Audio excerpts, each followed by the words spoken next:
এই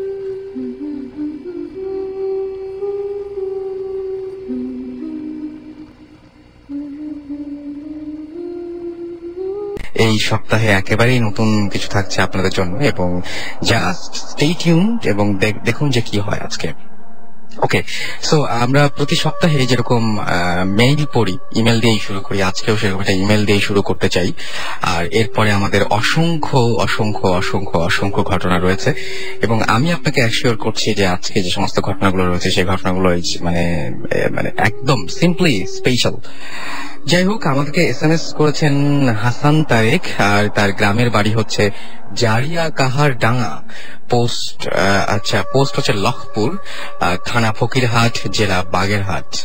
আচ্ছা, তিনি লিখছেন, রাসেল ভাই, আমি অল্প কিছুদিন হলো ভূত FM শুনছি, শুনে আমার খুব ভালো লাগছে, তাই আমাদের বাড়ির ঘটনায় ইমেল করে পাঠালাম, দয়া করে এই পর্বে পড়বেন, তাহলে খুব খুশি হব। আর আমি স্টুডিওতে এসে সময় দিতে পারবো না বলে আন্তরিকভাবে দুঃখিত। না, দুঃখিত হবার কোনো সমস্যা নেই, মানে কোনো কারণই নেই। তিনি বলছেন যদি সময় পাই তাহলে আম্মুকে নিয়ে আসবো। আগে আমাদের বাড়ির বিবরণটা দেই। বাড়ি বানানোর সময় মাটির নিচে অনেক হাড়ি, কলস, বিভিন্ন প্রকারের টাকার মুদ্রা ছাড়াও অনেক কিছু পেয়েছিল, এবং অনেক মিস্ত্রি অসুস্থ হয়েছিল। আমাদের বাড়ির 3 পাশে কবরস্থান। রাস্তা থেকে আমাদের বাড়িতে ঢুকতে ডান পাশে আমাদের পারিবারিক ও গোষ্ঠীর কবরস্থান, বাম পাশে একদম গেটের সাথে মেশানো একটা অনেক বছরের পুরাতন মাদ্রাসা আছে। 1 কক্ষ বিশিষ্ট মাদ্রাসা, এতই পুরাতন যে আমাদের দাদারাও ওই মাদ্রাসায় পড়েছেন। তারাও বলতে পারেন না কত বছরের পুরাতন এই মাদ্রাসা।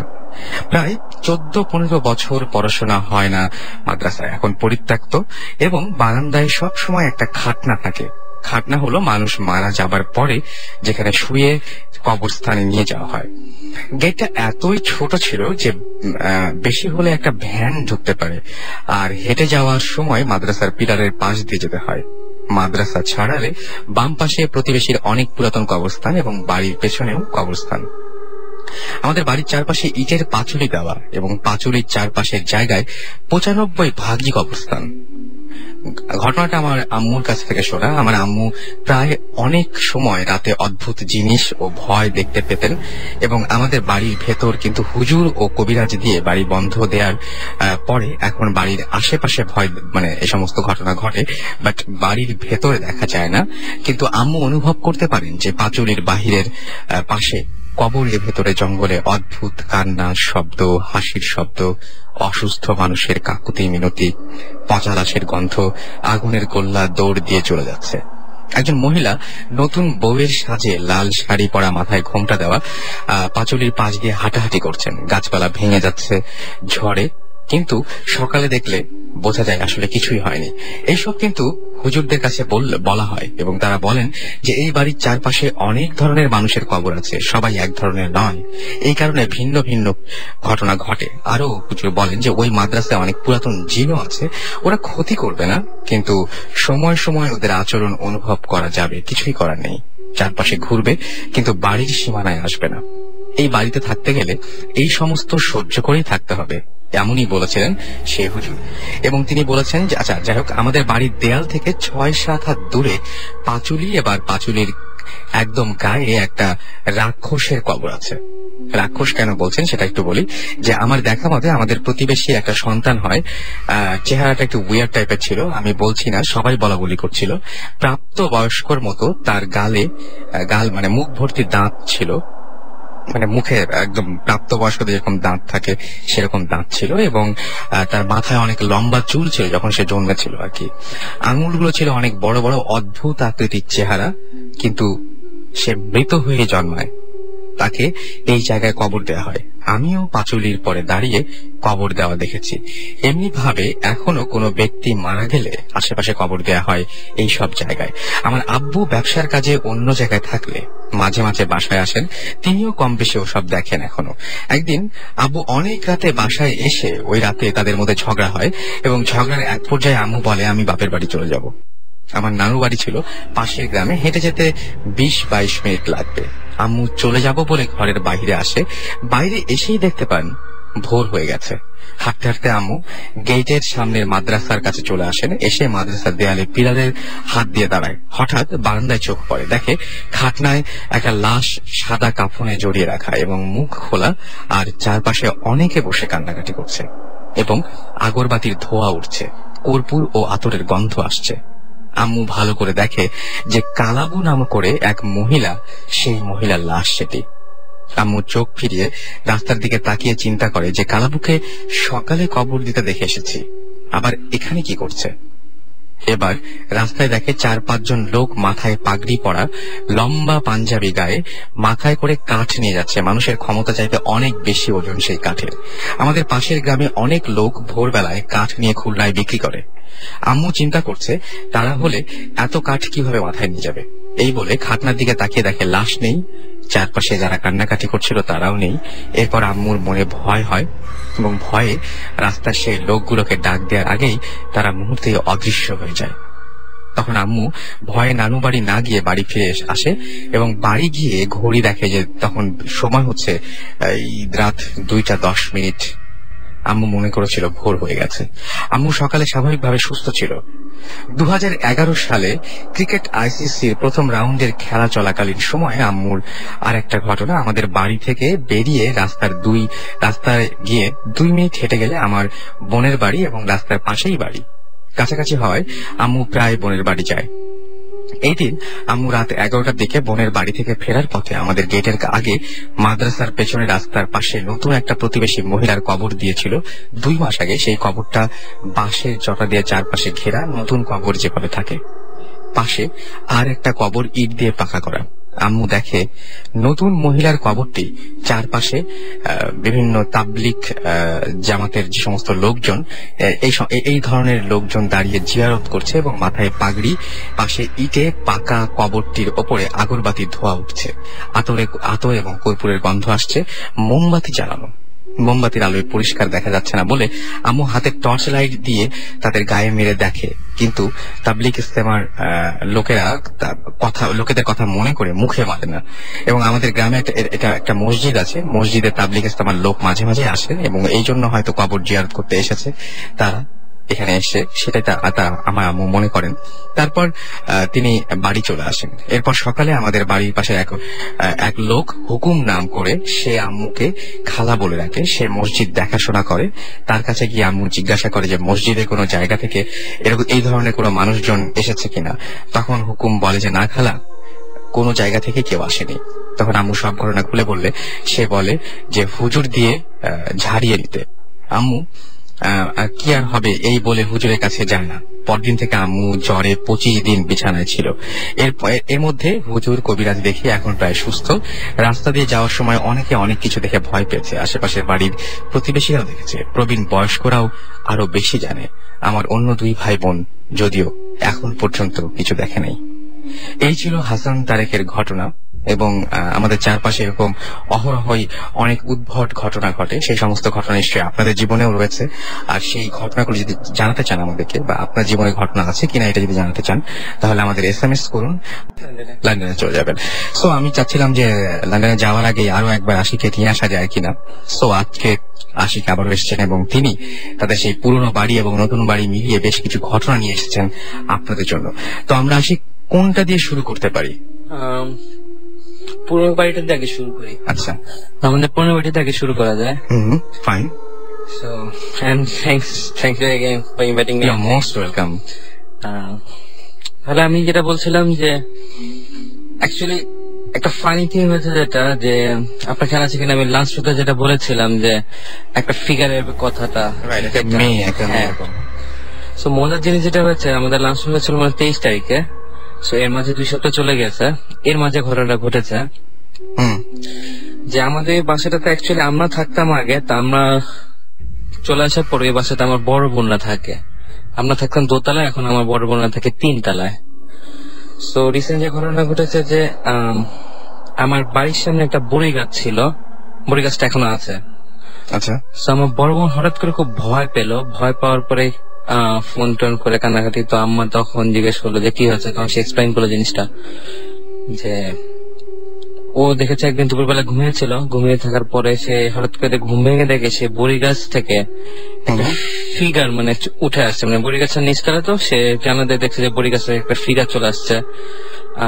ওর ডিসক্রিপশন অনুযায়ী যে ঠাকুরমার ঝুলিতে যে মহিলা থাকে মানে ওরকমই ছিল, যে আপনার সাদা শাড়ি, লাল পাড় বা মাথায় লাল টিপ, একই রকম, like the same thing I use to see. So ও এসে আমার বড় বোনের কাছে বলেছে যে তুই তোর বাচ্চাগুলাকে সাবধানে রাখিস, না আমি তো ক্ষতি করবো বাচ্চাগুলা। ওকে। সো আমার বড় বোনের দুটো কিজ আছে, একটা হচ্ছে আপনার 1 মাস কেবল, 1 মাস মাত্র, একটা 1 মাস আর একটা হচ্ছে 4 বছর। ওকে। সো আমার বড় বোন তো ভয়টা পেয়ে গেল, খুবই স্বাভাবিক। সেখানে বড়ি গাছটা নিয়ে অ্যাকচুয়ালি একটু মজার যে ঘটনা ছিল, আর একটা যে বড়ি গাছ আমাদের বাসার এন্ট্রান্সে। সো এটা আপনার 2006 এর দিকের ঘটনা। তার আগে বলে নিয়ে আমি বিড়াল পুষি, আমার অনেকগুলো বিড়াল ছিল, এখনো আছে। সো আমার কিছু বিড়াল ছিল, তখন একটা ছিল যে কালো কালারে, এটা ওই বিড়াল রিলেটেড ঘটনা। সো একদিন আমাদের পাশে আমার কাজিনরা আসছিল, তো ওরা চলে যাচ্ছিল, যখন চলে যাচ্ছিল তখন ছিল সন্ধ্যা। ওকে। সো ওর মধ্যে আমার এক চাচাতো বোন ছিল, তো তারও একটা নিউবর্ন বেবি ছিল, 1 মাস 1.5 মাস বয়স হবে। তো সন্ধ্যাবেলা ওরা যাওয়ার সময় আপু হঠাৎ করে কি মনে করো মাইক্রোবাস থেকে নেমে আসলো আমাকে হয়তো আর একবার বিদায় বলার জন্য। আচ্ছা। তো সে যখন নেমে এসেলো, অল অফ এ সাডেন বড়ি গাছটার মনে হচ্ছে কেউ ধরে ঝাঁকাচ্ছে প্রচন্ড শক্তিতে, মনে হচ্ছে কেউ ঝাঁকাচ্ছে। দেন আম্মা সাথে সাথে ভয় পেয়ে ওকে বললো তুই তাতে গাড়িতে উঠে যায়, এখানে থাকিস না। দেন ও গাড়িতে উঠে চলে গেল, এবং আমরা নিচতলা থেকে দোতলায় এসে দেখি, আমাদের বাসায় এসে দেখি অ্যাকচুয়ালি বড়ি গাছটা আমাদের আবার বেডরুমে জানলা দিয়ে দেখা যেত। আমার যে বিড়ালটা ছিল সেটা অদ্ভুত ভাবে মনে হচ্ছে যে সারা গায়ের লোম গুলো দাঁড়া করানো, দেখে মনে হচ্ছে একটা সজারু। আচ্ছা, সবগুলো লোম দাঁড়িয়ে গেছে, সবগুলো লোম দাঁড়িয়ে আছে, এবং সে অদ্ভুত ভাবে ওই জানলাতে মাথা বের করে বড়ি গাছটা দিকে থেকে গড় করে শব্দ করছে। তো আমি বিড়ালটাকে ধরে আসে আদর টাদর করে ঠান্ডা করার চেষ্টা করলাম যে এরকম করছে। So it was finish that night.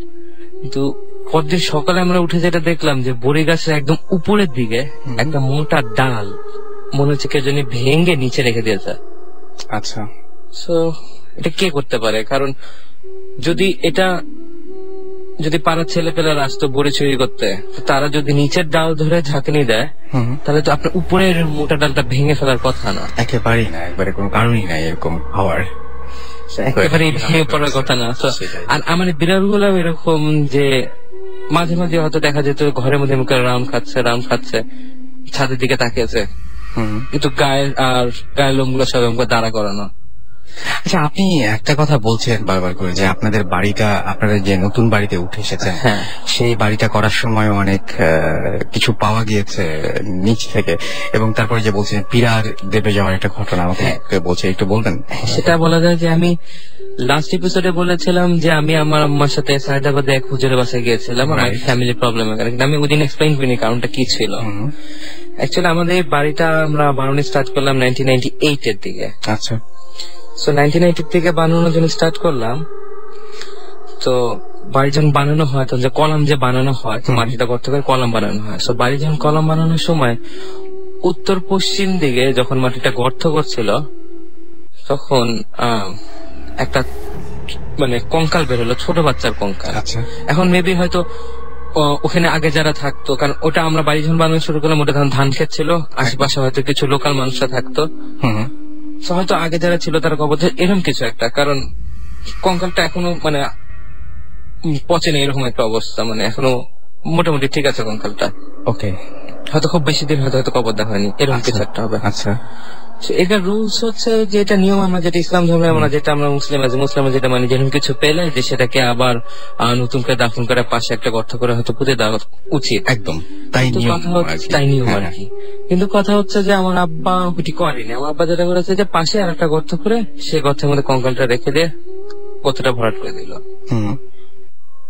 তো প্রবলেমটা তারপর থেকে শুরু হলো, মানে যখন বাড়িটা কমপ্লিট হলো তারপর থেকে যে প্রবলেমটা যেটা হতো যে লাইক বাড়িটা কমপ্লিট হলো আমার 2000, এটা 2011। সো এই 11 ইয়ার্স দেখা যায় যে প্রতি 2 বছর 3 বছর আমাদের এই উত্তর পশ্চিমের কলামটা ভেঙে, মানে কলমের মাটিটা ভেঙে আবার নতুন করে ভরাট করতে হয়, কারণ দেখা যায় যে ওই কোনো খালি দেবে যেতে থাকে মাটি।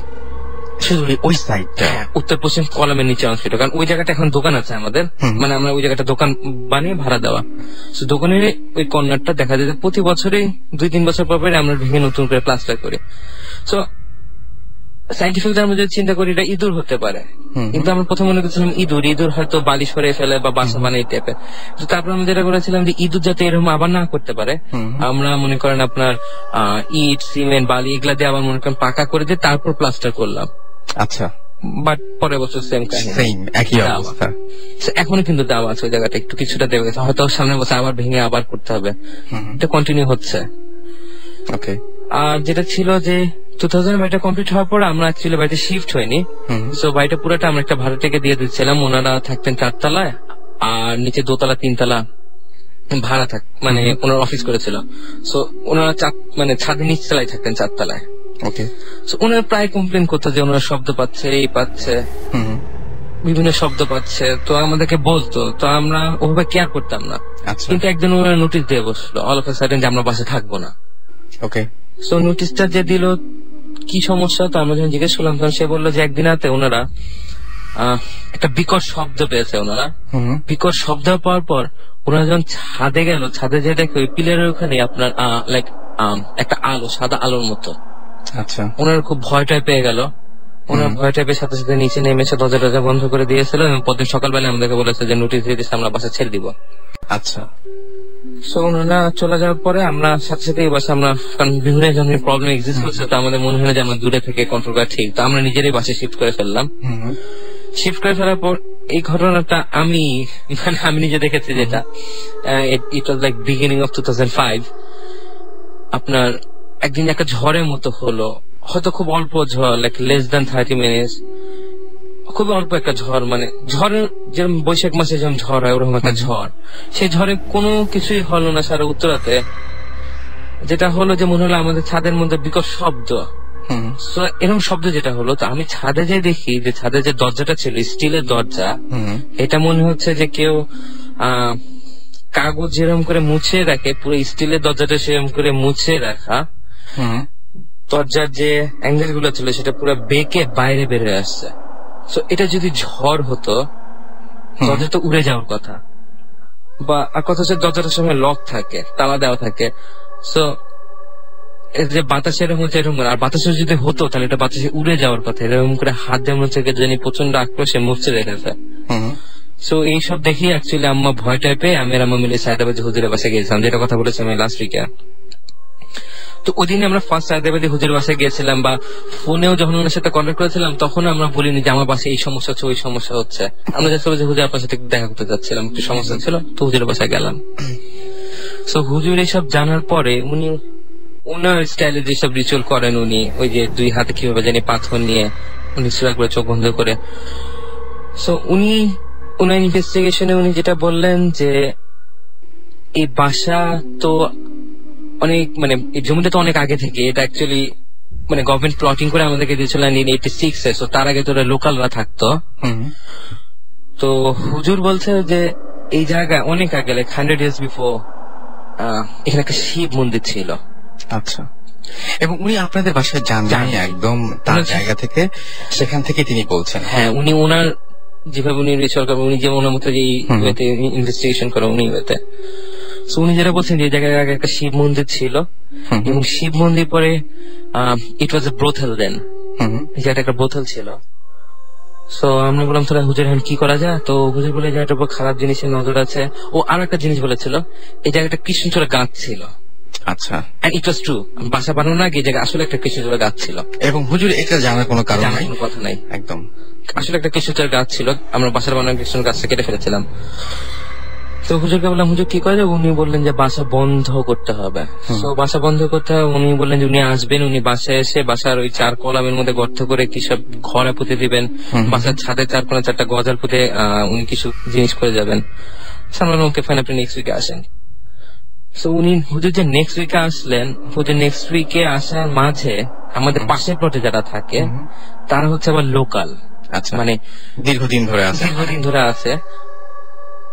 তো ওরা অনেক আগে ধরে, ওনাদের পূর্বপুরুষরা অনেক আগে ধরে ওনারা আছে। তো কথা প্রসঙ্গে ওদের সাথে কথা বলতে বলতে বললাম আচ্ছা এটাকে আগে কি ছিল, তখন উনি আমাকে বললো এই যে লাইক এটা আগে ব্রোথেল ছিল। সো এই জায়গাটা যে ব্রোথেল ছিল এটা যে হুজুর আমাকে বলেছে এটা তো ওনার জানার কথা, একদমই জানার কোনো কারণ নেই। এবং ওরা লোকাল ওই জায়গা, এবং ওরা বললো যে এই জায়গাটা আগে ব্রোথেল ছিল। মানে তার মানে ব্রোথেল ছিল, হুইচ ইজ ভেরি ট্রু, যে এগুলো সবকিছু ছিল যা হুজুর ওখানে থেকে না দেখেই বলেছেন, না দেখেই বলেছে। হুজুর শিব মন্দিরের কথা বলছে, শিব মন্দিরের কথাটা আমরা মানে শিওর হতে পারিনি, কিন্তু আপনার ব্রোথেলের কথাটা বা কৃষ্ণচূড়া গাছের কথাটা এটা ট্রু অ্যাজ ওয়েল। আচ্ছা, ওকে। সো আমরা আবার নেক্সট ঘটনায় চলে যাই। আরেকজন আমাদের গেস্ট রয়েছেন তার সাথে, এবং জীবন ভাই কেমন আছেন? জীবন ভাই আসছেন এবং অনেকদিন পরে সাকিব ভাই এসছেন, ওয়েলকাম ব্যাক। ওকে, সো আমরা যেটা পরে যে নেক্সট যে ঘটনায় যাব, আমাদের সাথে আরেকজন রয়েছেন, পুরান ঢাকা থেকে এসছেন আপনি, রাইট? আপনার নামটা একটু বলবেন। আমার নাম অনেক, আমি বাংলালিংক ডিস্ট্রিবিউটর হাউসের সেলস মার্কেটিং এ জব করতেছি এখন। ওকে, তো আমার ঘটনা যেটা, সেটা মানে আমার নিজের উপরেই, মানে আসর যে বলে পজেস্ট যে, সেটা আমার নিজের উপরেই। তো আপনি একদম প্রথম থেকে শুরু করবেন, যে প্রথমে আপনি কি দেখেছিলেন যে একদিন হঠাৎ করে ঘুম ভেঙে? আচ্ছা, সেটা ছিল 2005। আমি ছোটবেলা থেকেই হোস্টেলে পড়াশোনা করি। হোস্টেলে থাকা 2005-এর শেষের দিকে, মাঝামাঝির দিকে আমি আমার বাসায় আসি, পুরান ঢাকার বাসায়। সেটা বাসাটা ছিল ঠিক পুরান ঢাকা নাজিবউদ্দিন রোড, চাংখারপুল যে বলে, সে মেন রোড একটা বাসা ছিল, বাসাটা ছিল। আচ্ছা, তো সেখানে রাত্রেবেলা আমি মানে এটাকে অনেক কিছু শুনছি, যাই হোক, তো আমি বাসায় ঘুমায় রয়েছি রাত্রেবেলা। তো হঠাৎ কি কারণে আমার ঘুম ভাঙা যায়। তো ঘুম ভাঙা যায় মানে আমি চেষ্টা করি ঘুমানো যায়, বাট ঘুম হচ্ছে না। তো তখন আমি উঠে আমার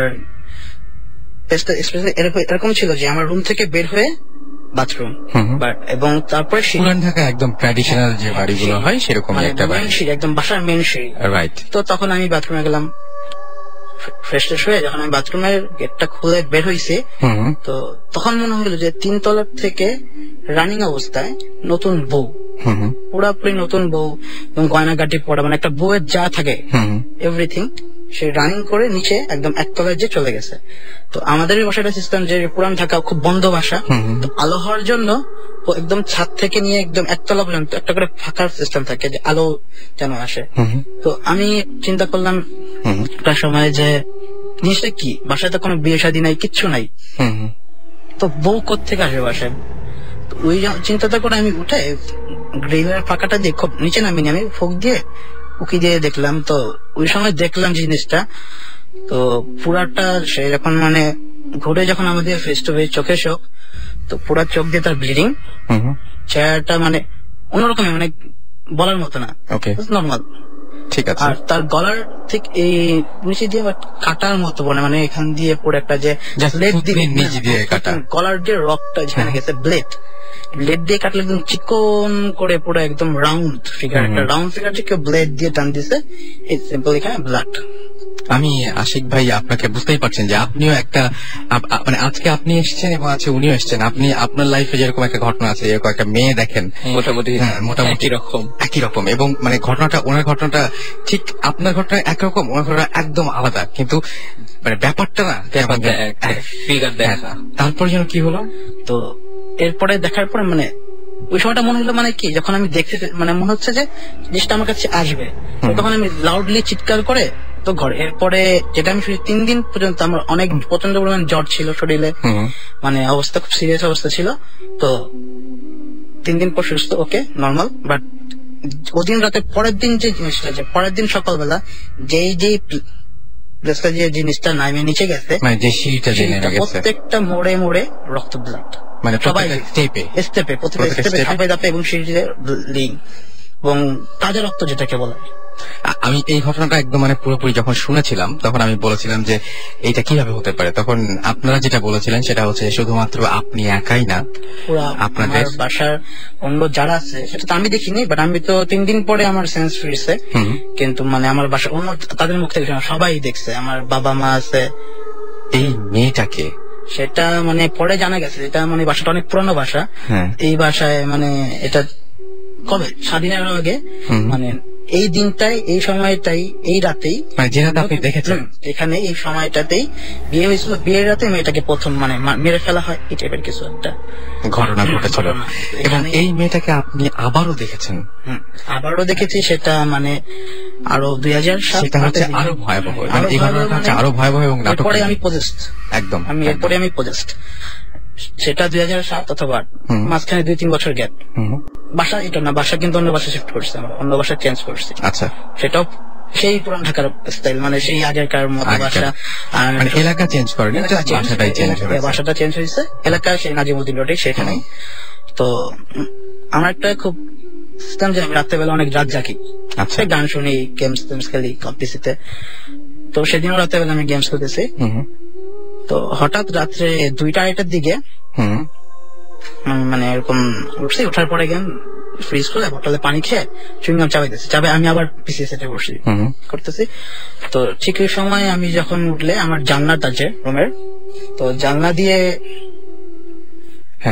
চুইংগামটা ঠিক ফেলবো, এই সময় মনে হলো যে কিছু একটা সামথিং, মানে আর যেটা আমি একটু আগে বলি, ওখানে একটা রিক্সার গ্রেজ ছিল। তো সেই রিক্সার গ্রেজটা আপনার মানে পাই রাতে সবাই শুনতো যে চাপকল, পুরানো যে চাপকল, জংখা চাপকল যেটা, কে জানি চাপ দিতেছে, এরকম একটা আওয়াজ, বিকট একটা শব্দ। তা আমার আমি অনেকেই জিজ্ঞেস করছে, আরো যারা পুরান ভাড়াটা, এটা জিনিসটা কি, এটা জানতে চান, এটা সমস্যা আছে একটা। তো এরপরে তো প্রায় হইতো, তখন আমি যখন একটা চুইংগামটা ফেলে জাস্ট আমি মুভ করে ঘুরবো, মনে কিছু একটা জানি আমি আছে এখানে, আবার চোখ ফেললাম, দেখি যে সেম সেই একটা মেয়ে চুল ছাড়া কল চাপতেছে। মানে আমি পুরা রাত বাজে 2:30, একটা রিক্সার গ্রেজ, কোন একটা বাসাও না বাড়িও না, কিচ্ছু না, একটা রিক্সার গ্রেজ, এখানে কিভাবে সম্ভব, অসম্ভব ব্যাপার। তো একটা পর্যায়ে আমি প্রায় অনেকক্ষণ একটা পর্যায়ে মনে হলো সে আমার দিকে তাকায় রয়েছে, এবং এত আমি 3 তলায়, মানে 3 তলায় জানলার সামনে, সে 1 তলায় একদম রাস্তা, মেইন রোড যেটা রাস্তা বলে। তো মনে হলো যে তার চোখের দিকে এরকম যে সে আমার সামনে। আচ্ছা, তো সেই পর্যায়ে আমি খুব ভয় পেলাম, গেট অফ, জানলা অফ করে আমি ওদিন রাতে পিসিটি সব করে শুয়ে পড়ছি।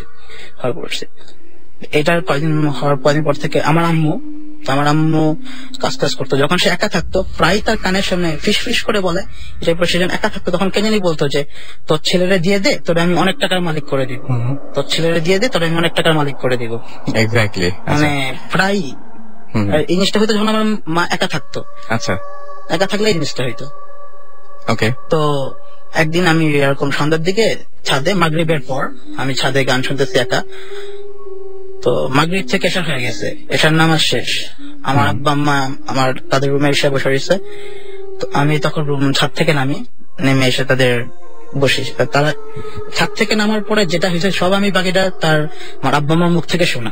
আচ্ছা, এরপরে কি হয়েছে এটা জাস্ট আমার সব পুরোটা আমার প্যারেন্টস এর মুখে শোনা, আমি কিছুই জানি না। বাট আমি যখন এসে বসছি তাদের সামনে, আমার আব্বা আম্মা ছিল, তো তারা বললো যে আমি জাস্ট এসে তাদের সামনে চেয়ার নিয়েছি, চেয়ার নিয়ে চেয়ারে বসছি, আমার চুল বড় ছিল, তো আমি চেয়ার নিয়ে বসে চুল মাথা নিচু করে আমি বসে রয়েছি। একটা পর্যায়ে আমার বাবা জিজ্ঞেস করছে, তোর কি হয়েছে, এমন করতেছিস কেন, কি হয়েছে, কিছু বলবি? ওই পর্যায়ে আমি উঠে জাস্ট মাথাটা ঝাড়া দিলাম, ঝাড়া দিয়ে চুল টুল ঝাঁকিয়ে তো রুমের যে দরজাটা বাড়ি দিয়ে আমি আমার রুমে চলে গেছি। রুমে হয়ে গিয়ে উপর হয়ে শুয়ে গুনগানো শুরু করলাম সমানে। তো আমার একটা রোগ যেটা আমার মাথায় ছোটবেলায় ফেটে গিয়েছিল, তো সেটা থেকে আমার একবার জ্বর হয়েছিল, ছোটবেলায় জ্বর হয়েছিল, তো খিস্নি হইতো। আমার মা মনে করছে হয়তো বা সেটার কোনো রিয়েক্ট হইতে পারে। তো সেই জিনিসটা থেকে সে আমারে ডাকতেছে বারবার, যাই অনেক তোর কি হয়েছে, আব্বুর ডাকতেছে, দেখো তো অনেকের অনেক খিস্নি উঠছে। তো আমি কিন্তু উপর হয়ে শোয়া করতেছে, আমার উঠতেছে না। তো উঠাইলো, দেখতেছে আমার মা বললো যে মানে ওই সময় মনে হয়েছে তার আমার চোখ গুলা লাল টকটকে হয়ে গেছে, রক্ত ফেটে গেলে যেরকম হয়, চোখগুলো বড় হয়ে গেছে, বিকট হয়ে গেছে পুরা। এবং মানে আর ওদিনই আমার কি একটা কারণে আমার ছোট বোনের সাথে আমার একটু ঝগড়া হয়েছে। আমার ছোট বোনটা আমার বলতেছে কি এইসব করতে পুরাপুরি বাংলার বুংবাং এরকম কিছু একটা সামথিং। তো এই জিনিসটা যখন ছোট বোন যখন বলছে, ওই সময় পুরা মানে আমি খেপে গিয়ে উঠে তার গলায় চিপ দিয়ে পুরাপুরি মানে তার মেরে ফেলবে এরকম একটা অবস্থা। ওকে। তখন আমার বাবা এসে ছাড়া মানে অনেক আমার প্রায় 5-6 জন ধরে রাখছে, বাট আমার ছড়াতে পারতেছে না কেউ। আমি আমার গলার যে হাতটা চিপ দিয়ে ধরছি ওর দম যায় অবস্থা, বাট আমাকে ছড়াতে পারতেছে না। আচ্ছা, অনেক কষ্ট করে ছাড়ানো হয় আমারে। ছাড়ানোর পরে বাসায় আবার জমজমের পানি আরো পড়া পানি সামথিং কিছু খাওয়ানো হয়। তো পানিটা খাওয়ার একটু কন্ট্রোল করা যেতেছে না, আমারে ধরে রাখছে। তো আমাদের ঠিক বাসার নিচেই হুজুর টাইপের মহিলা, মানে ওনার উপরে মানে ঘর আসে এই টাইপের কিছু, উনি জব শর করে এরকম। তো ওদিনই ওনার আবার সিলেটে যাওয়ার কথা, তো হঠাৎ করে উনি সিলেটে যাওয়া অবস্থায় আবার ব্যাক করছে। তো সঙ্গে সঙ্গে আমাকে কল করা হয়েছে বাসার থেকে, এরকম এরকম অবস্থা। তো উনি কিছু বলছে, কিন্তু 3 তলায় হইতেছে কিছু একটা, 1 তলায় থাকতে উনি। তো বোঝার পরে সঙ্গে সঙ্গে উনি আসছে, আসার পরে আমার কায়াঙ্গুল ধরছে, আমার কায়াঙ্গুল ধরার পরে জবসর বাসায় কিছু করছে। তো পরে বলতেছে যে এখানে কিছু হবে না, আমার যে রুম, আমি যেখানে আসন যেখানে বসি সেখানে যেতে হবে। তো আমার বাবা, তো অনেকজন মিলে আমার ধরে নিচে গেল। তো ওনার যে জবসর করে, ওনার যে পুরো একটা রুম, ওখানে বসে আমার জবসর করলো আমার উপরে। তখন মানে যে জিনিসটা সেই জিনিসটা ডাকলো। তো তখন ডাকার পরে সে জিজ্ঞেস করছে কি তুমি কি চাও কেন। তো বললো যে এর আগেও আমাকে অনেকবার দেখতে, আমাকে দেখে ফেলছে, মানে আমাকে দেখে ফেলছে, আমি নিয়ে যাবো, আমি ওটা রাখতে দিব না। একবার দেখছেন সিঁড়িতে, আরেকবার দেখছেন 2005, তারপর দেখছেন চাপকল চাপতে এক বাসায়, হ্যাঁ তারপর নেক্সট টাইম চাপকল, মানে 2007-08 মাঝামাঝি। তো বললো আমি ওর নিয়ে যাবো। আমি ওর মারে অনেকবার বলছি যে ওর ছেলের, আমি ওর অর্ডার মানে অনেক মালিক টাকা পয়সার মালিক করবে, কিন্তু আমার এই ছেলেরা লাগবে। তো এরপরে অনেক কিছু করার পরে আমার উপর প্রায় আমি 1-2 মাসের অসুস্থ ছিলাম, জ্বর ছিল, অনেক কিছু। তারপরে এখন মোটামুটি ভালো। বাট এখন যেটা সমস্যা, যেটা মানে আমি যখন এখন একা থাকি, একদম একা, মানে আমার একটা বাড়ি হলো জিঞ্জিরা নদী ব্যাপার, ওখানে যখন আমি একা থাকি, মানে একা থাকলে আমার মনে হয় যে কিছু একটা সামথিং, একা ঘুমাইতেছি আর আমি একাই ধরে ঘুমাইতেছি, আমার বেটের বাম দিকে মানে আমার পিছনে জানলা, তো মনে জানলার সময় কিছু একটা আছে, অথবা আমার লাগে মানে একা থাকলে যেই জায়গায় থাকি, মানে একা থাকলে আমার মনে হয় কিছু একটা আমার সাথে আছে, অথবা সামথিং রং। সো উনি আজকে আসতে চাচ্ছিলেন না প্রথমে, কারণ বাসা থেকে সমস্যা ছিল, তারপরে এসছেন। সো থ্যাংক ইউ আপনাকে এত কষ্ট করে আসার জন্য। চলুন শুনে আসি তার মুখেই কি ঘটনাটা। আমি প্রথমে যেটা বলতে যাচ্ছি যে আমি যে ঘটনাটা বলবো, এটা যদি ওখানকার যারা আছেন তারা যদি কেউ খোঁজ নিয়ে দেখেন, অবশ্যই সেটা জানতে পারবেন, হয়তো অনেকে জানেন এটা। যেটা হচ্ছে আপনার 2004-এর ঘটনা। আমার এসএসসি এক্সামের পর আমি ফার্স্ট টাইম বাবা মাকে ছাড়া ওখানে ঘুরতে যাই ফ্রেন্ডের সাথে, ফ্রেন্ডের দাদা বাড়িতে। তো যাওয়ার পর সবাই সারাদিন সুন্দরভাবে কাটাবার পর রাতের বেলা চিন্তা করলাম যে ঠিক আছে, আমরা গিটারটা নিয়ে গেছি, আমরা গান গাবো। তো বাসা থেকে একটু দূরে একটা কালভার্ট আছে। আচ্ছা। তো কালভার্টের উপরে বসে আমরা গান গাচ্ছিলাম, তখন অলমোস্ট 1:30 থেকে 2টা বাজে। আচ্ছা। তো এভাবে বসে থাকার আধা ঘন্টা কি 1 ঘন্টা পর হঠাৎ একটা কান্নার আওয়াজ শুনতে পাই আমরা সবাই। ওকে। তো কান্নার আওয়াজটা আস্তে আস্তে বাড়তে থাকে, মনে হচ্ছে যে কান্নার আওয়াজটা কাছে আসছে দূর থেকে। তো তখন আমার একটা ফ্রেন্ড বলা যাচ্ছে কান্নার আওয়াজটা কি কোথা থেকে আসছে, চলো দেখি। তো আমরা যাই। তো কিছু দূর যাওয়ার পর একটা বাগানের মতন আছে, তো বাগানটাতে কেউ ন্যাচারালি যায় না, 2-1টা কবরও আছে ওখানে। তো ওটার ভিতর থেকে কান্নার আওয়াজটা আসতে থাকে। তো আমরা ভিতরে ঢুকি, অনেকেই শুনেছে। জি। তো যখন ঢোকার পর তখন দেখলাম যে আশেপাশে যাদের বাড়ি আছে তারাও আসছে ওখান থেকে, তারা অনেক কিছু কান্না আসতে শুনতে পেয়েছে। তাই মানে অনেকেই দেখতে আসছে যে কে কাঁদছে, এবং সবার কাছে কান্নাটা এমন লাগছে যে আমি অনেক কষ্ট নিয়ে কাঁদছে। আচ্ছা। বাট আমরা শুনেছি, আবার আশেপাশে মানুষজনও শুনেছে, বাট যেসব যে মানুষগুলো শুনেছে অত দূর থেকে কান্নার আওয়াজটা শোনার কথা না। আচ্ছা আচ্ছা। তো আমরা যাই, ভেতরে ঢোকার পর কিছু দূর যাওয়ার পর দেখতে পাই যে একটা মহিলা, বুড়ো মহিলা, তার এজ হবে 90 to 95 এরকম। হ্যাঁ, সে একটা গাছ ধরে কাঁদছে, যে মনে ধরে সেটা সাপোর্ট নিয়ে দাঁড়িয়ে আছে, সে দাঁড়াতে পারছে না। তো কাছে যখন লাইট মারা হলো তখন দেখলাম যে মহিলাটার হাঁটু পর্যন্ত মাটিতে গাড়া। আচ্ছা। বাট তাকে যদি কেউ গেড়ে রাখে, কিংবা যদি সে ধরেন যে গেড়ে রেখেছে, কিংবা সে সামহাউ দেবে গেছে, সেটা তো একটা স্পট থাকবে যে সে নতুন ঢুকেছে। বাট জায়গাটা দেখে ঘাস উঠে আছে, দেখে মনে হচ্ছে যে অনেকদিন ধরে সে উঠে আছে, যেমন একটা গাছের শ্যাওলা পড়লে যেরকম হয় ওরকম, মানে মনে হচ্ছে অনেক দিন ধরেই সেই অবস্থায়। জি, রাইট। ওকে। তো তারপর সবাইকে ডাকা হলো, আশেপাশে সব চিল্লাচিল্লি শুরু হয়ে গেল লোকজন। তো আমরা যেই ফ্রেন্ডের বাসায় ছিলাম, তো ওরা ওখানকার একটু প্রভাবশালী ব্যক্তি, তো ওদের বাসায় খবর দেয়া হলো। তো ওদের ওখান থেকে লোকজন আসলো, এসে মহিলাটাকে উঠানো হলো ওখান থেকে, উঠিয়ে ওদের বাসায় নিয়ে, তখন সবাই বললো যে তাহলে আপনাদের বাসায় নিয়ে যান। নিয়ে যেয়ে ওদের বৈঠকখানায় রাখা হলো। আচ্ছা। ওদের বৈঠকখানাটা ছিল এরকম যে ঘর থেকে একটু দূরে একটা সেপারেট একটা রুম, তো ওখানে রাখা হলো। তো রেখে বাইরে থেকে গেটটা লক করে দেওয়া হলো। মহিলা, আর এর মধ্যে মহিলাটা যখন নিয়ে আসা হচ্ছিল সে কাঁদছিল, তাকে অনেক কথা জিজ্ঞাসা করা হয়েছে, কোনো উত্তর দিচ্ছে না, সে কোনো উত্তর দিচ্ছে না, কারোর দিকে তাকাচ্ছেও না, শুধু এক দৃষ্টিতে সে নিচের দিকে তাকিয়ে কাঁদছে। আচ্ছা। তো তো তাকে নিয়ে আসা হলো, বৈঠকখানা রাখা হলো। তো রাখার পর তাকে বাইরে থেকে লক করা হয়েছে যাতে কেউ ডিস্টার্ব করতে না পারে তাকে। যেহেতু আমরা ঢাকা থেকে গিয়েছি, আমরা দেখতে যাচ্ছি, ব্যাপার কিউরিয়াস যে কি হয়েছে। তো আমাদেরকে বললো তোমরা যে ঘুমিয়ে যাও, সকালে দেখো। আর ওদের বাসায় যে চৌকিদার বলে, গ্রামের বাসায় পাহারা দেয়, চৌকিদার শুয়েছিল ওখানে। আচ্ছা, এমন ভাবে শুয়েছিল যে মহিলাটাকে যদি ওই ঘর থেকে বের হতে হয়, প্রথমত বাইরে থেকে কাউকে খুলে দিতে হবে, আর সেকেন্ড হচ্ছে যে চৌকিদারকে টপকিয়ে তাকে বের হতে হবে। তো ঘুমিয়ে আছে। সকালে প্রায় 6টার দিকে আমরা চিল্লাচিল্লি শুনতে পাই। আচ্ছা, যে চৌকিদার চিল্লাচিল্লি করছে। তো আমরা যাই, তখন ঘুম ভেঙে যাই যে দেখা যায় যে চৌকিদার জানালাটা খুলে দেখতে চেয়েছিল যে মহিলাটা কি করছে। আচ্ছা, সে দেখে যে ভেতরটা টোটালি খালি, কেউ নেই ওখানে, বাট গেট ওরকমই বাইরে থেকে বন্ধ করা, আগে যেরকম ছিল সেরকম ভাবে। এবং ওই ঘরে কি এছাড়াও কোনো ধরনের দরজা বা জানালা কিছু আছে? না, জাস্ট জানালা আছে, বাট ওটা গ্রিল দেয়া, কোনো বের হওয়ার কোনো ওয়ে নেই ওখান থেকে। ওকে, মহিলাটার এইজ আবার অনেক, সুতরাং গ্রিল কেটে কিংবা কোনো ওয়েতে বের হওয়ার কোনো উপায় নেই। রাইট, তারপর কি হলো? তারপর সঙ্গে সঙ্গে ওখানকার মসজিদের হুজুরকে ডাকা হলো যে কি ঘটনা হয়েছে। তো আমরা অনেক কিউরিয়াস ছিলাম, আমরা জিজ্ঞেস করছি এটা কি ছিল, মহিলাটা কিভাবে গায়েব হয়ে গেল, এত শক্তি কিভাবে পেল, সে তো দাঁড়াতেই পারছিল না। আচ্ছা, তো তখন ওখানে যে হুজুর ছিল উনি মিলাদ বলে যে আপনারা আজকে মিলাদ পড়ান আপনাদের বাসায়, আর এটা নিয়ে আপনারা ডিসকাস করেন না, এটা ভালো কিছু ছিল, এই জন্য কোনো ক্ষতি করেনি। অথবা সে কিছু বলতে চেয়েছিল আপনাদেরকে কিংবা কোনো ইনফরমেশন দিতে চেয়েছিল, সো আপনারা এটা নিয়ে কোনো ডিসকাস না করাটাই ভালো হবে। আচ্ছা, তো এটা পরে হুজুরকে বলা হলো, তো হুজুর মিলাদ পড়ালেন। তো আমাদেরকে টোটালি মুরব্বীরা বললেন যে তোমার স্টপ হয়ে যায়, এটা নিয়ে কোনো কথা বলো না। বলো যে এটা নিয়ে কথা বলে হয়তো বা খারাপ হতে পারে, কারণ কোনো ক্ষতি করেনি, পরে দেখা যাবে কোনো ক্ষতি করে বসেছে। তো ন্যাচারালি আমরা জিনিসটা মনে ঘুরছিল যে কি জিনিস, তবুও আমাদের মুরব্বীদের কথা আমরা বাদ দিয়ে দিয়েছি যে থাক, আমরা ডিসকাস না করি। ফ্রেন্ডরা কথা বলছিলাম। আচ্ছা, তো ওদিন আর সারাদিন কিছু হয়নি। ওদিন রাতেই 2:30 থেকে 3টার দিকে আমরা আবার বসেছি ওখানে, যে গরম লাগছিল বাসায়। তো আমরা বললাম ঠিক আছে চলো ওখানে যাই, যে বসি। এটা কি একটু কিউরিয়াসিটি ছিল, যে কিউরিয়াসিটি এরকম টাইপের যে ওইখানে আসলে কালকে কি হয়েছিল? অনেকটা এরকমও ছিল যে আমরা আমাদের মধ্যে কেউ বলছিল যে আমরা যাবো, আবার কেউ বলছিল যে না যাওয়াটা ঠিক হবে না। হ্যাঁ, তো তবু আমরা যেহেতু মেজর পার্সন ছিলাম যে হ্যাঁ আমরা যাবো, তো ওরকম যে বসলাম। তো যে বসে আবার গিটার ছিল আমাদের সাথে, গান গাচ্ছিলাম। তো ঠিক 2:30 থেকে 3টার দিকে ঝিরিঝিরি বৃষ্টি শুরু হয়েছে। এর আগে থেকে আমার কিরকম জানি লাগছিল যে ওখানে ভালো লাগছিল না।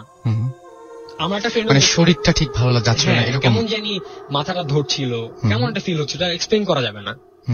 তো আমার যে আরেকটা ফ্রেন্ড ছিল, ও বললো যে ঠিক আছে আমারও ভালো লাগছে না, চল আমরা দুজন চলে যাই। আচ্ছা, তো ওখানে আমাদের সাথে যে একটা যার বাসা আমরা গিয়েছিলাম, ওর কাজিন বললো যে না একা যেও না, চল আমরা সবাই চলে যাই, আর বৃষ্টি হচ্ছে, বৃষ্টিতে ভিজে গেলে জ্বর আসবে, পরে বাসা থেকে বকাবকি করবে। রাইট। তো আমরা যখন ব্যাক করছি বাসায়, আমি একটু বাসায় আশপাশের বর্ণনাটা দিই। ওদের বাসাটা হচ্ছে ঢোকার মুখে ডান দিকে একটা বাসার পড়বে, তারপর একটা বিরাট বড় পুকুর, আর বাম পাশে একটা কবরস্থান। আচ্ছা, তো যখন আমরা ঢুকতে যাচ্ছি, তো হঠাৎ করে কোনো বাতাস নেই, ঝোড়ো বাতাস নেই, ঝিরিঝিরি বৃষ্টি পড়ছে। বাট আমরা যদি একটা ছোট গাছের মধ্যে যে আমার হাত দিয়ে নাড়া দিই, তাহলে শুধু কয়েকটা ডাল কিন্তু নড়বে, সবগুলা নড়বে না। রাইট। তো ঠিক ওরকম ভাবেই কয়েকটা ডাল নড়লো, এবং অনেক জোরেই নড়লো। মানে বাতাস হলে হবে যে পুরো গাছটা নড়বে, বাট না, কয়েকটা ডাল নড়লো। তো হঠাৎ করে আমার ফ্রেন্ড বললো কি হয়েছে ওখানে। আমরা সবাই ঘুরতে যাচ্ছি, তখন একটা ফ্রেন্ড বললো পিছে তাকিও না, সোজা বাসার দিকে যাও, এটা ভালো না। তো আমরা যাব, এর মধ্যে হঠাৎ করে একটা দৌড়ানোর শব্দ পেলাম আমরা, যে পিছন থেকে কেউ দৌড় দিয়েছে। আচ্ছা। তো আমার তখন আবার ফ্রেন্ডটা বললো যে তুমি পিছে তাকিও না, তোমরা সোজা হাঁটো। তো আমরা কথা না শুনে আমরা পিছনে ঘুরে তাকিয়েছি। আচ্ছা। তো যখন তাকিয়েছি, সবাই ডান দিক দিয়ে তাকায়, তো আমি জানি না কেন আমি বাম দিক থেকে ঘুরে তাকিয়েছি। তো ঘুরে তাকিয়ে দেখলাম কেউ নেই। তো যখন আমি সোজা হচ্ছি, আমার চোখটা আটকে গেছে, আমার বাম পাশে একটা কবর ছিল। আচ্ছা। তো ঠিক কবরটার সামনে একটা বাচ্চা দাঁড়ানো, বাচ্চাটার বয়স হবে 2 থেকে 3 মাস। 2 থেকে 3 মাস। সে তার কোমরে হাত দিয়ে আমার দিকে তাকিয়ে আছে, তার চোখটা টোটালি রেড। অন্ধকারের মধ্যে আমি বুঝতে পারছি তার চোখটা লাল। আমার যেটা মনে হয় যে বাচ্চাটা আরেকটু বড় হওয়ার কথা, যদি দাঁড়িয়ে বা বসে থাকে তাহলে আরেকটু বড় হতে পারে, কারণ 2-3 মাসের বাচ্চা নেই, দাঁড়াতে পারে না। সেটাই। তো সে দাঁড়িয়ে আছে এবং আমার দিকে তাকিয়ে আছে, এবং মনে হচ্ছে যে খুব রাগে আমার দিকে তাকিয়ে আছে সে। তো আমি তাকিয়ে আছি, তো আমার ডান হাত দিয়ে আমি আমার একটা ফ্রেন্ড, আমার পাশে যে ফ্রেন্ড গুলা ছিল ওদেরকে ডাকার চেষ্টা করছিলাম, কাউকে ধরে ডাকবো যে জিনিসটা দেখো এটা কি। আচ্ছা, বাট আমি হাত দিয়ে দেখলাম আমার আশেপাশে কেউ নেই, আমি কাউকে ধরতে পারছি একদম পুরোপুরি। হ্যাঁ, তো আমি ঘুরে তাকালাম যে ওরা কোথায় গেল, আমাকে ছেড়ে চলে গেল। তখন আমার মেজাজ খারাপ হলো, ভয়ও লাগছে, আমার মেজাজ খারাপ হচ্ছে। তো ঘুরে দেখলাম যে আমার আশেপাশে কেউ নেই, জায়গাটা টোটালি ব্ল্যাঙ্ক। আচ্ছা, তো আমি যখন আবার ঘুরে বাচ্চাটার দিকে তাকালাম, বাচ্চাটাও নেই। তখন পিছন থেকে আমার একটা ফ্রেন্ড আমাকে ধরে জার্ক করলো যে কি ব্যাপার, তোমাকে এতক্ষণ ধরে ডাকছি, তুমি কথা শুনছো না কেন? আচ্ছা, আমি বললাম কথা শুনছো না মানে, আমি তো ঘুরে দেখলাম তোমাকে নেই। তখন আমার ফ্রেন্ডটা বললো আমরা তোমাকে 2-3 মিনিট ধরে ডাকছি, তুমি একইভাবে ওখানে দাঁড়িয়ে আছো, তুমি কোনো সাড়া দিচ্ছ না কেন? আচ্ছা, তো কি মনে হয় যে ওটা কি কোনো হ্যালুসিনেশন ছিল বা নাকি এরপরে আরো ঘটনা আছে? এরপরে আরো ঘটনা আছে। ওকে, তো যখন বাসায় আসলাম, আসার পর আমার অনেক জ্বর হলো, আমি অনেক ভয় পেয়েছিলাম। সঙ্গে সঙ্গে আঙ্কেল একটু হুজুর টাইপের, যার ওখানে গিয়েছিলাম, তো আঙ্কেল সঙ্গে সঙ্গে সুরাপুরে আমাকে ফু দিয়ে দিলেন, বলেন যে তুমি গোসল করে নাও।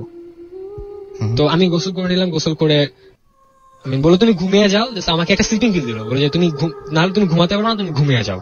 আচ্ছা, আর ওনার যে ফ্রেন্ড ছিল ওর নাম ইমন, ওর দাদি বললো যে সকালে উঠে দেখো ওখানে ছাই পাবা, যে জায়গাটায় ঘটনা যেখানে উঠেছে ওখানে তুমি ছাই পাবা, বাট কোনো কিছু পোলারে কাপড় কিংবা কোনো লাঠি পোলালে কিন্তু বোঝা যায় যে অবশিষ্ট কিছু থাকে, যে কিছু একটা ওখানে জ্বলেছে। বাট বলে যে ওখানে এরকম কিছু পাবা না, বাট ছাই পাবা, দেখবা ওখানটাতে, ঠিক ওখানটাতে। তোমার মনে আছে? আমি বললাম যে হ্যাঁ দাদি। এবং এটা তো মানে শুধুমাত্র যেটা আপনি দেখেছিলেন, মানে এক্স্যাক্টলি কোথায় বসেছিল বাচ্চা বা পজিশন, এটা শুধুমাত্র আপনারই জানা আছে, আর কারো জানা থাকার কথা না, কারণ দেখেছেন আপনি একদম। ওকে, তো ওদিন রাতে ঘুমিয়ে গেলাম, তো উঠতে উঠতে আমার বেলা হয়ে গেল, একটু 10টা-11টার দিকে আমি উঠেছি ঘুম থেকে, সবাই উঠে গেছে। তো আমি উঠে দেখলাম যে না, আমার কোনো ফ্রেন্ড বের হয়নি, সবাই তখনও ঘুমাচ্ছে। ওকে, সবাই ঘুমাচ্ছে। তো আমি উঠলাম, উঠে আমার ফ্রেন্ডদেরকে ডাকলাম যে চলো চলো যাই, আমার দেখি ওখানে। দাদি বললো কালকে রাতে ছাই আছে কিনা দেখি। বাট তখন আমার গায়ে অনেক জ্বর, আমি দাঁড়াতে পারছিলাম না, বাট আমি অনেক এক্সাইটেড ছিলাম যে দেখবো ওখানে কথাটা সত্যি কিনা। তো আমার দুটা ফ্রেন্ডের বাবা বললো যে না, যাওয়ার দরকার নেই, তোমরা এটা খারাপ, যেও না। তারপর আমার আঙ্কেলকে না বলে আমরা বললাম যে আঙ্কেল আমরা সামনে থেকে আসছি একটু, এই কথা বলে আমরা বেরিয়ে গেছি। আমার সাথে দুটা ফ্রেন্ড ছিল, তো আমার একটা ফ্রেন্ড আমাকে সাথে হাঁটছিল, ধরে হাঁটছিল, কারণ আমার জ্বর ছিল অনেক। তো একটা ফ্রেন্ড সামনে যেয়ে বলে দোস্ত এখানে কিছু ছাই পড়ে আছে, দেখতো এটা কিনা। তো আমি যেটা হচ্ছে যে আমি যেয়ে দেখলাম যে হ্যাঁ ওখানে সত্যিই ছাই পড়ে আছে, আর ঠিক যে কবরটার সামনে দাঁড়িয়ে ছিল বাচ্চাটা, ঠিক ওই কবরটার সামনেই ছাইটা পড়ে আছে। বাট ওখানে ওই জায়গাটা কেউ জানে না যে আমি কোথায় দেখেছি, কারণ ওখানে একসাথে কিন্তু অনেকগুলো কবর আছে। আচ্ছা, তো বাসায় আসলাম, আসার পর আঙ্কেলকে বললাম, আঙ্কেল বলল যে এটা নিয়ে তুমি কাউকে কিছু বলো না, তোমরা কাউকে ডিসকাস করো না, তুমি শুধু জাস্ট যে তোমার মাকে বলবা যে ঘটনাটা কি ঘটেছে, আর এটা নিয়ে কাউকে বলো না। কারণ এর আগেও নাকি আমরা যেখানে বসেছিলাম কালভার্টটার ওখানে নাকি আমরা যখন গিয়েছিলাম তার সপ্তাহখানেক আগে একটা লাশ পাওয়া গিয়েছিল, আর লাশটা নাকি লাশটার বডিতে কোনো বোন ঠিক ছিল না, প্রত্যেকটা বোন ছিল স্ম্যাশড, বাট তার গায়ে কোনো চিহ্ন ছিল না, মানে মারার বা আঘাতের কোনো চিহ্ন নাই, কিন্তু মানে প্রত্যেকটা বোন ভাঙা, স্ম্যাশ, টোটালি স্ম্যাশ। যদি 9 তলা থেকে ওকে ফেলে দেওয়া হয়, তার বডি যেরকম স্ম্যাশড হয়ে যাবে ঠিক সেরকম। ওকে, তো ওখান থেকেই ঘটনাটা, আমার পরবর্তী যে ঘটনাগুলো ঘটেছে এখান থেকে স্টার্ট হয়েছে আমার লাইফে। তারপর থেকে কি ঝামেলা হয়? মানে এখন স্টিল হচ্ছে। তো সেই ঝামেলাগুলো আমরা শুনবো, সেই ঝামেলা নিয়ে ফিরে আসবো আমরা আবারও। শাহরিয়ার, তো যেটা হচ্ছে আমি যে ঘটনাটা বললাম, ওখান থেকেই আমার প্রবলেম শুরু হয়। তারপর যখন আমি আসার পর আমার প্রবলেম শুরু হতে থাকে। দেখা যাচ্ছে যে রাতে নামাজ পড়ার পর যখন আমি নামাজ পড়তে থাকি, আমার রুমে একটা মিরর আছে, তো দেখা যাচ্ছে এই মিররটা বাড়ি খাচ্ছে ওয়ালের সাথে। বাট আমি প্রথমে 2-1 দিন খেয়াল করিনি যে জিনিস হয়তো বাতাসে বাড়ি খাচ্ছে কিংবা সামথিং। তো একদিন আমি ফ্যান অফ করে, জিনিসটা আমার কাছে উইয়ার্ড লাগছিল যে বাড়ি কেন খাবে, অন্য সময় বাড়ি খাচ্ছে না, যখন আমি নামাজ পড়ছি তখনই বাড়ি খাচ্ছে। তো আমি একদিন ফ্যান অফ করে জাস্ট দরজাটা চেক করলাম যে কোনো বাতাস আসছে কিনা কোথা থেকে। তো আমি দেখলাম যে না, নামাজ পড়ার মধ্যে খেয়াল করলাম যে হ্যাঁ বাড়ি খাচ্ছে। ওকে, তারপর দেখা যাচ্ছে আমি নামাজ পড়ছি, আমার গ্রিলের মধ্যে কেউ বাড়ি দিচ্ছে, গ্রিলের মধ্যে বাড়ি দিলে যেরকম একটা সাউন্ড হয়, বিম করে একটা সাউন্ড হচ্ছে। প্লাস আমি ঘুমাচ্ছি, আমার গেটে নক করছে, শুধু এটা আমি না, আমার মা, আমার বোন সবাই শুনছে।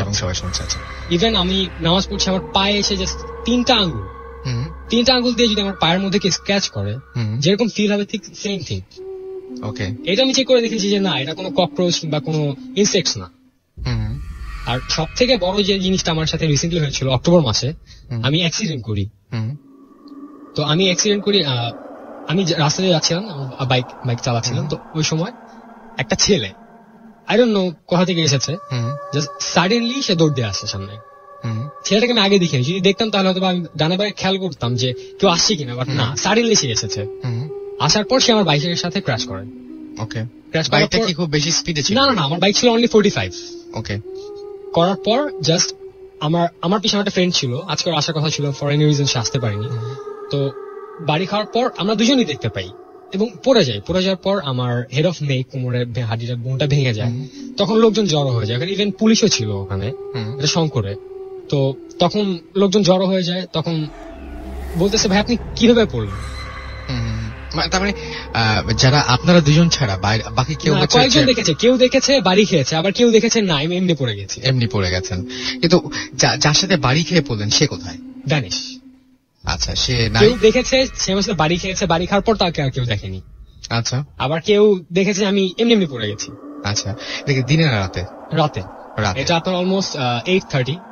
ওকে, আর যেটা হচ্ছে যে ওখানে লোকজন কেউ নিজেদের মধ্যে এখানে ঝগড়া লেগে গেছে, যে কেউ বলছে আমি দেখলাম একটা ছেলের সাথে ধাক্কা খেয়েছে, আবার কেউ বলছে যে না আমি তো দেখলাম এমনি পড়ে গেছে। তো এরকম ঘটনা তারপর আপনি এবং আপনার ফ্রেন্ড দুজনে আপনারা দেখেছেন যে এরকম সামনে কেউ এসে হঠাৎ করে হাজির হয়ে গেছে। ওকে, সো মানে এরকম ঘটনা কি রেগুলার ঘটছে আপনার সাথে? এরকম কিছু না কিছু ঘটছে। আচ্ছা, যেমন আপনার স্যার, এটা 3 দিন আগের কথা, আমি ঘুমিয়েছিলাম, তখন আমার ঘুম ভাঙে, সাডেনলি ঘুমটা ভেঙে যায়, এটা মাগরিবের আজানের সময়। তো হঠাৎ করে আমি ফিল করি, আমি জাস্ট বাসে মনে হচ্ছিল আমার আশেপাশে কেউ একজন আছে। ওকে, তো আমি আমার চোখ খুলে ঠিক দেখতে পাই যে আমার সামনে কেউ একজন সাদা টাইপের, না ঠিক আবছা ধূসর টাইপের একটা ড্রেস পরা, চেহারাটা দেখা যাচ্ছে না, উইদাউট হেড, জাস্ট শূন্যে ভাসছে আমার ঠিক বুকের উপরে। ওকে, আর জাস্ট আমি যখন ফার্স্ট টাইম মনে করেছিলাম যে না আমি ভুল দেখছি, ঘুম থেকে উঠেছি এই জন্য এরকম দেখছি। জিনিসটা আমার অলমোস্ট 4 থেকে 5 সেকেন্ড আমি জাস্ট কনসিয়াস মাইন্ডে দেখেছি যে হ্যাঁ এটা ওখানে আছে। ওকে, মানে সেটা যাচ্ছেও না কোথাও, একদম আপনার সাথে আছে। তো আমি যখন উঠে বসলাম, আমি ফিল করলাম যে আমি এই শ্যাডোটার ভিতর দিয়ে বসছি। বসে যখন আমি ঘুরে পিছনে তাকালাম তখন কিছু নেই। আচ্ছা, আপনার লোকেশন বলতে হবে না, কিছু বলতে হবে না, বাট আপনি আমাকে বলছিলেন যে ঢাকাতে এইরকম একটা বাসা আছে যে বাসাতে মানুষ ডাবল হয়ে যায়, তাই না? মানে মিররের মতো, এবং সেটা হয় একটা খোলামেলা জায়গায় যেখানে মিরর থাকার কোনো প্রয়োজন কি হয় আসলে ওখানে গেলে? সেটা হচ্ছে আমার আজকে সেই ফ্রেন্ডটা আসার কথা ছিল তাদের বাসায়। হ্যাঁ, ওদের বাসায় নেক্সট উইকে তাকে আমরা পাবো, আমরা যদি চাই ইনশাআল্লাহ। ওকে, সো সেই বাসাটায় গেলে যে কেউ হাঁটলে কি হয়, মানে যেটা হচ্ছে সাপোজ আপনি আর আমি হাঁটছি, পাশাপাশি হাঁটছি, তো আর কি ওদের ছাদ আর আমাদের ওখানে একটা ফ্রেন্ড আছে, আমি ওর নাম বলতে চাচ্ছি না, তো পাশাপাশি দুটো ছাদ অ্যাটাচড, কোনো ডিস্টেন্স নেই মাঝখানে, একসাথে লাগানো, দুটো একই ওয়াল। তো হাঁটছি, তো দেখা যাচ্ছে যে হাঁটতে সাডেনলি আমাদের সামনে পড়ছে যে ওখানে 2টা মানুষ হাঁটছে আমাদের মতন, ঠিক একই ভাবে গলা জড়িয়ে কেউ হাঁটছে। তো হঠাৎ করে লাইক মিরর, একদম পুরোপুরি মিররের মতো। হ্যাঁ, ফার্স্টে মনে শ্যাডো কেউ হাঁটছে। তো আমরা যখন যে দেখি, তো দেখার পর দেখা যায় যে শ্যাডোটা আমাদের থেকে একটু দূরে চলে গেল, দূরে যে আমাদের দিকে ঘুরে দাঁড়াচ্ছে। যখন ঘুরে দাঁড়ায় তখন দেখা যাচ্ছে যে আমাদের সেটা একা থাকুক কিংবা 2জন থাকুক, সেটা নিজেকে দেখতে পায়। ওকে, এটা খুবই উইয়ার্ড একটা ব্যাপার যদি এরকম ঘটনা সত্যি ঘটে থাকে। আর যেটা হচ্ছে যে ওদের বাসায় আরো কিছু জিনিস ঘটে, যেমন হচ্ছে যে কেউ শুয়ে আছে রুমে একা, কেউ ব্ল্যাঙ্কেট টান দিয়ে ফেলে দিচ্ছে, ওকে, টিভি দেখছে, চ্যানেল চেঞ্জ হয়ে যাচ্ছে। সো আমরা তাকে চাই, আমরা নিশ্চয়ই আমরা চাইবো যে যারা এখন পর্যন্ত আমাদেরকে শুনছেন তাদেরকে নেক্সট উইকে আমরা সেই মানুষটি যার কথা আমরা তখন ধরে বলছিলাম তাকে হাজির করতে আমরা